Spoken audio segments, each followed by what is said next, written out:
Kun sagantaa BBC Afaan Oromooti. Nu waliin tura.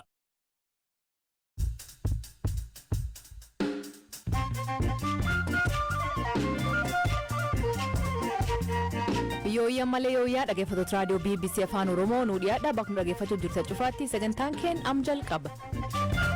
Kopheerra keessatti Itoophiyaan dhaabbilee gargaarsa sadii ugurti.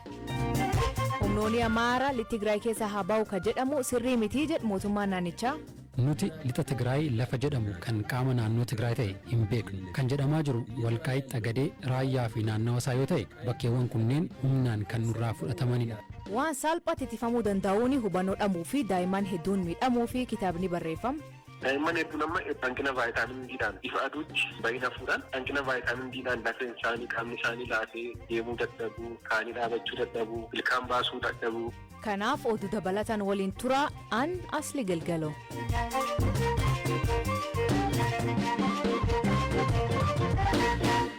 Dhaggeeffattootni oduutiin jalqabaanii lagta kaazee Itoophiyaa fi Suudaan daanges keessa ganam kanaa dabalataan reeffi argamu jiraatonni gam Suudaan BBC'tti himan. Dr. Tedros Tafarraa ka gamdaangaa Suudaanii jiraatu har'a reef lama arguu hima. Reef 30 akka bisaaniin dhibamee Suudaaniin bahe keessa 12 milisaatiin arguu dubbata. Namoonni reefi isaanii lakkeessatti argamaa jiru kunneen dhalatoota Tigraay, lixa Tigraay naannoo Amaaraa tajjeefamanii lakkeessatti gatamanii jedhu rogeeyyiin Tigraay. Mootummaan naannoo Amaaraa kan maantana naannoo Amaaraa harka qabu gamisaatiin reefi namoota lakkeessa baafamaa jiru kan namoota nagaa mitii jedha. Dubbi himaan mootummaa naannoo Amaaraa obbo Gizaachoo Mulunee akkan jedha. ፈጽሞ ነጭ ውሸት የሆነ ነው በሬ ወለደ ወሬ ነው ማለት ነው ህዋት ያላገ ሶባ አዲዳ sangaan dhalee akka jechuuti. TPLF hawaasa idil-addunyaa dogoggorsaa jira. Torbee lama dura lola Affaarii fi Raayyaatti godhameen humnooti waraanaaf hiriirsan hedduun jalaa rukutamanii jiru. Reeffa namoota lola irratti jalaa rukutamanii konkolaataa fe'umsaan fe'ee gara Tigraay geessaa ture. Warra kanaa fi kanneen rukutamanii hospitaala keessatti yaalarra osoo jiranii du'an guuranii lagatti gatu. Kanaan hawaasni idil-addunyaa dogoggoruu hin qabu. Bakkicha deemuun qulqulleessuunis ni danda'ama. ማጣራት ይቻላል ቦታው ድረስ ሄዶ Ammaan dura mootummaan federaalaas himannaa wal fakkaatu dhiyeessee ka ture yoo ta'u TPLF deebii hin kennin. Obbo Gizaachoo Mulunee turtii BBC waliin godhaniin lol humnoota Tigraay waliin godhaa jiraniin namoonni 200 ta'an buqqa'uu hima. በሶስት ግንባር ነው ጦርነት እየተካሄደ ያለው የወልቃይት ግንባር ምንለው አለ adda waraanaa sadiin waraanni kan godhamaa jiru gama kaabaan addi waraanaa Walqaayitti jira addi waraanaa Waaq jira waraanni jabaan kan itti godhamaa jiru ammoo adda waraana bahaa kan Raayyaati Raayyaa qofatti namoonni 150 ol walumaa galatti ammoo namoonni 200 ol qe'ee isaanii irraa buqqaaniiru yeroon isaa waqtii gannaa ta'us hawaasa hirmaachifnee mootummaa federaalaa waliin deeggarsa gochaafii jirra dhaabbileen idil-addunyaas dhaabbilee dhugaa yoo ta'an akka nu gargaaran barbaadna. ትክክለኛ ተቋማት ከሆኑ ለነዚህ አካላት ድጋፍ ያቀርቡ እንዲያግዙን እንፈልጋለን።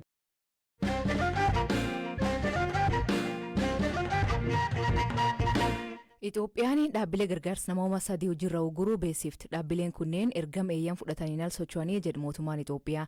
Hoogganaan gargaarsa namoonni ka dhiyootana Itoophiyaa daawwatee Maatiin Griffins himannaan bu'uura hin qabne aangaa'otni Itoophiyaa hojjetoota gargaarsa namoomarraa dhiyeessan akka dhaabbatu gaafata. Beekaa Toomaa gabaas qaba.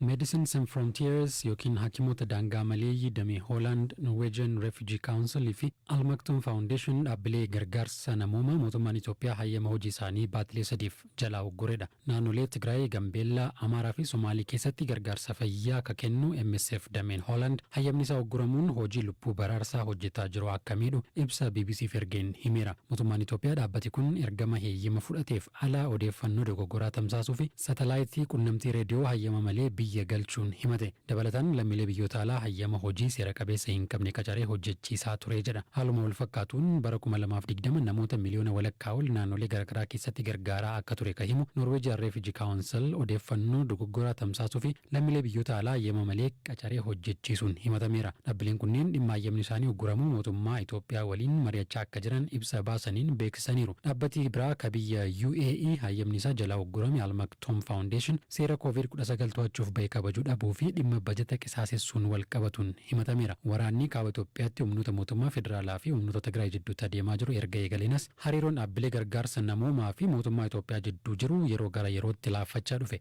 Aangawooti mootummaa fi kanneen mootummaa deeggaran dhaabbileen gargaarsa namoomaa finciltoota Tigraay deeggaru jechuun qeequ. Ministeerri Deetaa Ministeera Haajaa Alaa Itoophiyaa Ambaasaddar Redwaan Huseen amma dura dhaabbileen gargaarsaa tokko humnoota Tigraay hidhachiisuuf yaalii taasisan jechuun mootummaan tarkaanfii akka fudhatu akeekkachiisanii turan. guyyoota 6 darbaniif Itoophiyaa daawwataa akka turan hoogganaan gargaarsa namummaa UN Martin Griffiths himannaan aangawoonni Itoophiyaa hojjettoota gargaarsa namummaa irratti dhiyeessan balaa qabaachuu himanii akka dhaabbatus gaafataniiru. Uummata naannoo Tigraay keessaa 90 ol gargaarsa hatattamaa barbaadu ka jedhan aangaan kun namoonni 400 ol beela keessa jiraachuu himan. Waldiddaan mootummaa fi dhaabbilee gargaarsaa jidduutti adeemaa jiru sochii gargaarsa namummaa daranuu rakkisaa taasisuu malaa yaaddoon jedhu dabalaa jira.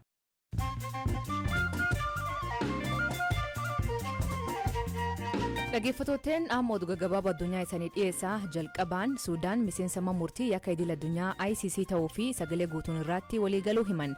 Ministeerri muummee biyyattii Abdallah Hamdok Twitter isaa irratti Suudaan amma olaantummaa seeraa kabajuu fi kabachiisuu fi kutannoo cimaa akka qabdu jedha. Tarkaanfiin Suudaan kun biyyattii pireezidantii duraanii Omar al-Bashir dabalatee kanneen yakka waraanaan himatamanii jiran ICC dabarsitee kennuu fi xumuruu akka ga'u argisiisa. Indiyaa magaala Deelitti dubartiin umrii gan 9 gareen gudeedamtee reefisii gubamuu fi hiriirri mormii guyyaa 4 deemaa jira. Intalli tun tabbisaan waraabuu fi haadhii ergattee gochi kun irraan raawwatu himan. Poolisoonni amma dhiirota 3 qabuu ibsa. Afgaanistaan magaala Kabul keessatti haleellanii mana ministeera ittisa biyyattii irraan raawwatee lubbuu nama 8 galaafate. Ministeerichi Bismillaahi Kaan yeroo haleellaa kanaa man hin turre maatiin isaallee nagaan ba'uu himan. Gareen Taalibaan kan itti gaafatamummaa fudhattee haleellaa kana hojjettoota mootummaa irratti taasisuu fi karoorfannee jetti. Olimpikii Tookiyoo deemaa jiruun Keenyaan irraa warqii jalqaba argatte. Fiigicha dhiirotaa miitira 800 atileetonni Keenyaa 2 tokkoffaa fi 2ffaa ba'uun injifatan. Yuugaandaan irraa warqii jalqaba argatte. Pireezidantiin Rwaandaa Paul Kagameen afaan Swahilii biyyisaa guddisuu fi barsiistonni Tanzaaniyaa irraa dhufan pireezidantii Tanzaaniyaa gaafate. Rwaandaan kabar 2017 Swahilii afaan biyyaalessaa dabalte hanqin barsiistotaa fi guddachuu dadhabuu himte. Jidabree pireezidantiin Yuugaandaa Yoweri Museveniin Afrikaa tokkoomsuu fi lammiileen Afrikaa Swahilii baruu qabanii jedhu. Ministeerri muummee Tuniiziyaa kadhiyoota naangoo irra kaafame eessa jira jechuun uummatii gaafachaa jira. Miidiyaa biyya keessaa eegii aangoo irra kaafame maatiin hin argine jechuun gabaasaa jira. Pireezidantiin biyyattii Qaayis Sa'iid Meechichi aangoo irra kaasee paarlaamaa yeroo fidhuun ni yaadatama.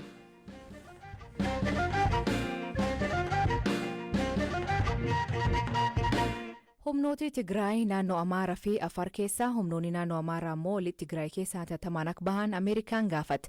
Ministeerri jalaa US akkasumas irraa daawwannaaf Itoophiyaa galan ka eegaman hooggantuu USAID Sagantaan Paawaa lolli kaaba Itoophiyaa dhaabbachuu akka qabu gaafatan. Mootummaan naannoo Amaaraa laf lixa Tigraay jedhamu hin beeku jedha. Beekaa Toomaa gabaas qaba.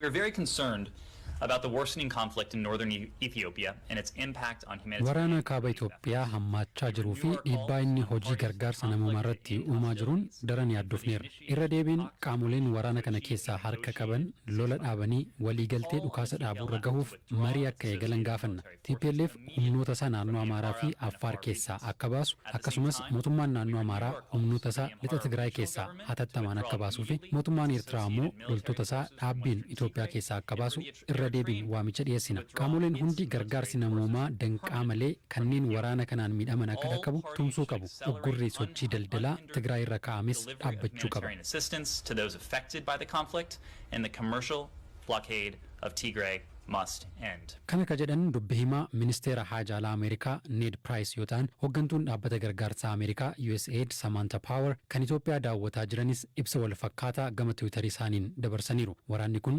qawween furmaata argachuu hin danda'u ka jedhan Sagantaan Power gargaarsi namoomaa uummata Tigraay rakkoo keessa jiran akka dhaqqabu yoo barbaadame waraanni dhaabbachuu qabaa jedhan. Guyyoota darban Sudaan daawwachaa akka turan aangoftuun kun namoota sababa waraana Tigraayin buqqaanii baha Sudaan jiran qaamaan dhaqanii dubbisuu himaniiru. Har'arraa eegalee gara Itoophiyaa imaluun gargaarsi namoomaa danqaa malee Tigraay dhaqqabuu akka danda'u dhiibbaa uumuuf aangawoota Itoophiyaa waliin ni mari'atu. Mootummaan Itoophiyaa amma dura waamicha Ameerikaan dhiyeessites ta'e dhimma daawwannaa Sagantaan Power irratti waan jedhe hin qabu. Haa ta'u malee waamicha humnooti Amaaraa lixa Tigraay keessaa akka bahan hooggantuun tun dhiyeessan ilaalchisee dubbi himaan mootummaa naannoo Amaaraa obbo Gizaachaw Mulune deebii kennaniiru. ትነግ ወይም የአሸባሪው ህወሓት አካል ከአፋር gareen shoror keessaa TPLF naannoo Affaarii fi Amaaraa keessaa haa bahu weerara haa dhaabuu ka jedhu hagam onni irraa ka dubbatame akka ta'e beekuu baadhus waan gaariidha. Humnoonni Amaaraa lixa Tigraay keessaa haa ba'an kan jedhamu sirrii miti. Nuti lixa Tigraay lafa jedhamu kan qaama naannoo Tigraay ta'e hin beeknu. Kan jedhamaa jiru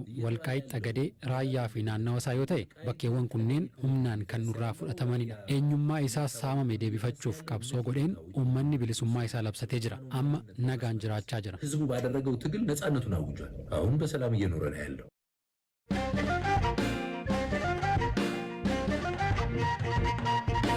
Waa'ee fayyaa daa'immanii gaaffileen yeroo hedduu gaafatamu maali? Ispeeshalistii dhibee ijoollee fi daa'immanii kataan Dr. Barra Olaanii Tibbanaa kitaaba bu'uura fayyaa daa'immanii jedhu maxxansiisuun uummataan gaa'e. Dhimma kitaaba kanarra irratti waa'ee keenya maatii olaanaa waliin turtii kataasisee Dr. Barraan kitaaba kan keessaa wantoota namoonni yoo duraan beekumsa qaban ijoollee isaanii irraa ittisuu danda'anii jira jedha. Waan kitaabichirraa fuleeffateen eegala. Hordoffiin fi kunuunsi kan ta'uu qabu osoo daa'imni dhalatiin dura. Kana jechuun daa'imni gadameessaadhaa keessatti uumame guyyaa uumame eegalee kunuunsi haati ofiisheef gootu indirectly daa'imaan fayyada. Fakkeenyaaf hirna dhiigaarraa of ittisuu karaa hordoffii ulfaa gootee ayireenii fudhachuu, fooliik asiidii kan jedhamu fudhachuu, akkasumas nyaata ga'aa nyaachuu, dhibeewwan tokko tokko immoo dhibeewwan haadha daa'immanitti darban kana karaa ulfaa, karaa da'umsaas karaa ulfaas dhibeewwan kanaaf buufata fayyaa deemtee hordoffii ulfaa gootee akka dhibeen kun daa'imatti hin dabarre gochuu irratti akka hojjetu taasisuu. Dabalataan immoo daa'imni tokko dhalatee amala akkamii agarsiisa? Dhalatee guddina akkamii keessa darba? Gaaffiiwwan maatii tokko tokko immoo jiru. Guyyaa jalqaba daa'imni dhalatee galee daa'imni tokko erga dhalatee yoom qaama dhiquu qabaa? Yoom saamunaa fayyadameen qaama dhiquu qabaa? Yoom ifa aduutti baasuu qabaa? Faayidaan talaallii maalidha? Daa'imni koo dhibee akkasii qabaa? Fakkeenyaaf dhibee bulgaatii qabaa, dhibee garaa jininnaa qabaa, dhibee gogiinsa garaa qabaa. Maatiin waa'ee daa'imman isaanii waan hedduu baruu barbaadu. Keessumaa wantoota bu'uura ta'an irratti wantoota maatiin beekuu qaban jedhaman irratti kan fuulleffatedha. Yaalli yookaan fayyaan daa'immanii kan nama guddaarraa maaltu adda godha? Maaltu akka ulfaatu gochuu danda'a? Daa'imman akka nama guddaa waan barbaadan dubbatan. Waan barbaadan hundumaa maatiirraa eeggatu. Waan barbaadan hundumaa maatiirraa eegu yoo waan barbaadan sadhaban bo'uudhaan ibsu. Mallattoo wal fakkaataa ta'e agarsiisu. Kanaaf mallattoo sana maatiin dursanii beekanii daa'imman maal akka barbaadan kunuunsi isaaniif barbaachisu maal akka ta'e beekuu qabu jechuudha. Kitaaba kana akka barreessuuf ka'umsa kan sii ta'e maali? Kitaaba kana akka barreessu kan taasise haadholiin gaaffii wal fakkaataa gaafatu yeroo hedduu yeroo mana yaalaa dhufan yeroo daa'ima godhatanii deeman gaaffii wal fakkaataa gaafatu. Gaaffii wal fakkaataa gaafatan kanaaf immoo tokko yeroo erga da'anii booddee beekuun qaban wantoota kana. Fakkeenyaaf daa'imni haati tokko dhibeewwan akka HIV, dhibeewwan akka hepatitis B kan tiruu miidhu jechuudha. Dhibeewwan akka fantoo kan haadhaa daa'imatti yoo darbe daa'ima baay'ee miidhu kana erga daa'imni dhalatee beekuun qaba. Maaliif dursamee kan ittifamuu qaba. Erga daa'imni dhalateeti intervenshiniin ta'u baay'ee jijjiirama fiduu dhiisuu danda'a. Kanaaf dursanii akka itti qophaa'an taasisuuf uummata bal'aa barsiisuun barbaachisaadha. Uummata bal'aa barsiisuuf immoo kitaaba barreessuun dirqamaan ta'e jechuudha. Taariyaati waggaa baay'ee yaala daa'immanii irra hojjetteerta jedheetiin yaadaa. Wanni rakkisaan yaala daa'immanii keessa jiru maali? Mudannoo akkamii qabda dhuunfaa keetiin? Mudannoos dabalatee wantoota salphaatti ittifamuu danda'an fakkeenyaaf wantoota akka hirna dhiigaa, wantoota akka dhibee ifa vaayitaamin D kan ifa aduurraa argaman. Daa'imman ifa aduutti ba'uudhaan faayidaa hedduu argatu. Isa keessaa tokko immoo faayidaa vaayitaamin D. Daa'imman hedduun amma hanqina vaayitaamin D'dhaan ifa aduutti hin bahin hafuudhaan hanqina vaayitaamin D'dhaan lafeen isaanii qaamni isaanii laafee deemuu dadhabuu, kaanii dhaabachuu dadhabuu, ilkaan baasuu dadhabuu. Kun wanta salphaatti ittifamanidha wantoonni kun. Amma hospitaala keessa daa'imman hedduun hanqina vaayitaamin D'dhaan kan ciisan jiru, kanneen hanqina dhibee hanqina dhiigaadhaan kan ciisan jiru. Wantoonni kun immoo wantoota ittifamuu danda'anidha. Kanaaf erga dhibeen kun dhufee hospitaala dhufanii ciibsanii yaaluu irraa dursanii ittisuun baay'ee murteessaadha. Kana gochuuf immoo nuti yeroo baay'ee kan nuti arginu namoota daa'imman dhibamanii hospitaala dhufanidha. Kan fayyaata kan utuu dhibamiin hospitaala uummata keessa jiran bira ga'uuf immoo kitaaba barreessuun barbaachisaadha. Namni dursee akka dubbisee irraa dhibeewwan kanarraa daa'immanitti. Jijjiirama akkamii fidattee adda kitaabni kun amma hubannoo hasaarra? Tokko jalqaba uummanni yoo dubbise fedhiin dubbisuu jiraannaan uummanni dubbisnaan waan baay'ee irraa argata. Maatiin amma ammaatti kitaaba kana dubbisan baay'ee akka irraa fayyadaman na beeksisaa jiru. Kitaabni sun immoo itti yaadamee hakiimota daa'immanii barsiisa adda addaa barsiisan gulaalamee baay'ee uummataaf fayyada jedhamee kan yaadamee qophaa'edha. Kanaaf faayidaa hedduu irraa argatu jedhee yaada. Tolee baay'ee galatoomi. Baay'ee galatoomaa isinis. Dhaggeeffattootteen sagantaan irraa ganumaa nu waliin turuu keessanii fi ulfaadha isaniin jedha. Mammaansi galgala kanaa fayyaan abbaa har hiikaan isa isaan biraatti maanii kooment keessan nu beeksisa.